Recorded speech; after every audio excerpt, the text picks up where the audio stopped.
Idukki പീരുമേട്ടിലെ Bethel പ്ലാന്റേഷന്റെ ഉടമസ്ഥതയിലുള്ള 3 തേയിലത്തോട്ടങ്ങൾ Intel plantation വിറ്റെങ്കിലും തൊഴിലാളികൾക്കും വിരമിച്ചവർക്കും ആനുകൂല്യങ്ങൾ നൽകിയില്ലെന്നാണ് പരാതി ഉയരുന്നത്. തോട്ടം കൈമാറ്റവുമായി ബന്ധപ്പെട്ട് ഡെപ്യൂട്ടി ലേബർ കമ്മീഷണറുടെ സാന്നിധ്യത്തിൽ തൊഴിലാളികളുമായി ഉണ്ടാക്കിയ കരാർ തോട്ടം ഉടമകൾ ലംഘിക്കുകയാണ്.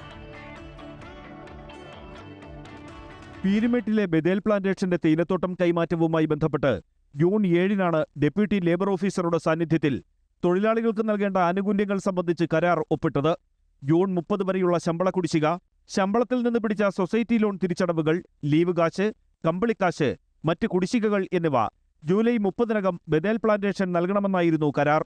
എന്നാൽ നിശ്ചിത കാലാവധി കഴിഞ്ഞിട്ടും ഒത്തുതീർപ്പ് വ്യവസ്ഥകൾ പാലിക്കാൻ കമ്പനി തയ്യാറായിട്ടില്ല. 212 തൊഴിലാളികൾക്കാണ് ബഥേൽ പ്ലാന്റേഷൻ ആനുകൂല്യങ്ങൾ നൽകാനുള്ളത്. ഈ തൊഴിലാളികൾക്ക് ലഭിക്കേണ്ട ആനുകൂല്യങ്ങളും റിട്ടയർമെൻ്റ് ആയ തൊഴിലാളികളുടെ ഗ്രാറ്റുവിറ്റിയും നൽകാൻ ബന്ധപ്പെട്ട കമ്പനികൾ തയ്യാറാകുന്നില്ല. നിലവിൽ ഇത് തൊഴിലാളികൾക്ക് എതിരായിട്ട് നടത്തുന്ന ഒരു വെല്ലുവിളിയായിട്ടാണ് നമ്മൾ കണക്കാക്കുന്നത്.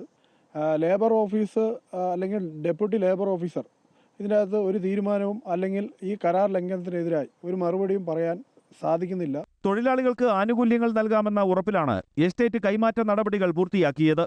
തൊഴിലാളികൾക്കും വിരമിച്ചവർക്കും ആനുകൂല്യങ്ങൾ നൽകണമെന്നാവശ്യപ്പെട്ട് സമരം ആരംഭിക്കാനുള്ള തീരുമാനത്തിലാണ് തൊഴിലാളി സംഘടനകൾ.